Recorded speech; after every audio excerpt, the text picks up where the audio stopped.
Hello everybody, good evening, welcome once again. Before we start, please don't forget to like the video and subscribe to the YouTube channel. Let's talk football. Manchester United won the case yesterday. They won the Benjamin Šeško case against Newcastle United. Now we see the difference between a big club and a small club. Just like that, difference is clear. Now everybody was speaking on Newcastle during this transfer window. I don't know the reason why Benjamin Šeško said he will not go to Newcastle. I think right now it has to do with maybe everybody does not want to do this thing, so me too, I will not do it. I don't think Benjamin Šeško has a legitimate reason for not going to Newcastle. I think it's like peer pressure. Like you said, that footballers dodging Newcastle. You said I want to dodge Newcastle. I think that's just the only reason, because Newcastle has Champions League football, has a better team. I mean, all indications, common sense says this guy will go to Newcastle, but no, he chose Manchester United. So now I think Manchester United is wise because they had their dealing with the player, not with the club. Player power is bigger than club power. That's it. That's it, man. You can't tell me any other thing. The argument is over. Player power is bigger than club power. We see it. Now, where will Leipzig rather go? Leipzig rather go for Newcastle because Newcastle is giving them more money. But Manchester United did not bid until they got a confirmation from the player that he wants Manchester United. And they placed their bid. They got him for about 85 million euros, say 76.5 and 8.5 million add-ons. Altogether 75 million euros.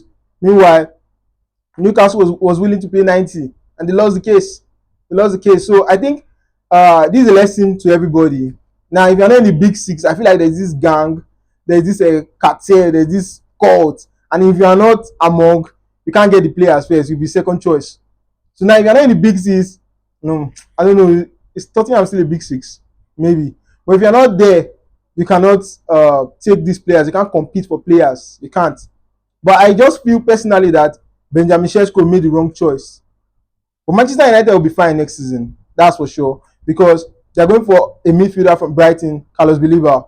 That guy is good. That guy is young and good. It's exactly what Manchester United need in their midfield, because to bring calm. Manchester United midfield is too chaotic. That's why you see the distance from the midfield to the final third is very, very far. Before the ball can go from that position to the other position, Manchester United has already considered the goal.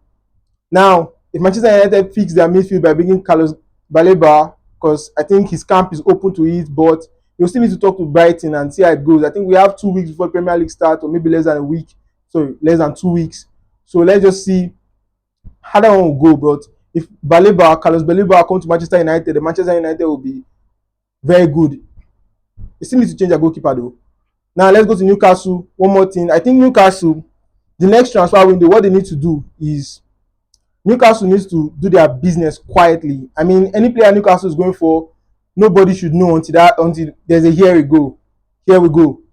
It should be coded in doing their business, because anywhere Newcastle goes, somebody wants to take it away from them. So I just think the bad PR can be fixed if they do things secretly. I don't think Alexander Isak can continue with Newcastle, although that's what I would like. I like him to be in Newcastle one more season. But it seems all indications showing that, man, he will go to Liverpool. He will go to Liverpool. And Liverpool is gangster.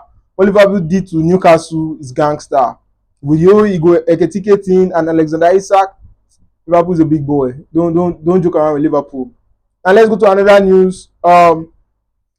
We just found out a few hours ago that James Maddison has an ACL injury and he'll be out for 6 to 7 months. That's a very big blow for Tottenham Hotspur. I mean, Son has gone. Now James Maddison is out. I know Kulusevski can play that number 10 role, but I prefer him at the right wing or number 8 position. I don't like him in that position. Now, this is why Tottenham really needed Morgan Gibbs-White. No Morgan Gibbs-White. Now, no James Maddison. I think Tottenham Hotspur is going to have it hard unless they do something drastic. They're going to suffer in the next coming season in the Premier League and in the Champions League.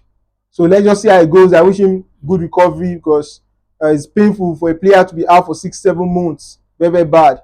Now, Bournemouth is selling Ilya Zabani. He's going to PSG, and that deal is very close. Open season next season. Bournemouth to concede 105 goals in the Premier League. No. Bournemouth to concede at least 60 goals in the Premier League. That's reasonable, but don't be surprised they concede 75 goals. With the sale of Dean Huijsen to Real Madrid, Milos Kerkez to Liverpool, and now Ilya Zabani to PSG, losing all 3 defenders. It's not smart business. Yeah, you make good money, because it's very good price, 60 something, 60 something, 60 something. Very expensive players. I think £1,000,000 or euros. Very, very expensive players. So I don't know how Bournemouth to deal with that situation. They also lost Kepa, although they have Petrovic now, but I think it's open season next season for Bournemouth. It's too risky changing that whole back line just for the money, for the love of the money. I just hope Leeds, Sunderland, or Burnley, but I'm leaning towards Sunderland because I saw they spent so much money. I wish they can be very, very good next season so that somebody can get what's the word, eliminated, relegated, rejected. I mean, somebody needs to fall out because the Premier League is boring all the time, same thing happening. The three that comes up all go down, so we need to see a difference in the Premier League this season so it's not be boring. Let's see something new. That's it. So now, one more again. Liverpool, if they fail to get Alexander Isak, they are likely to go to for Bakola from PSG. That's the news. That's the update.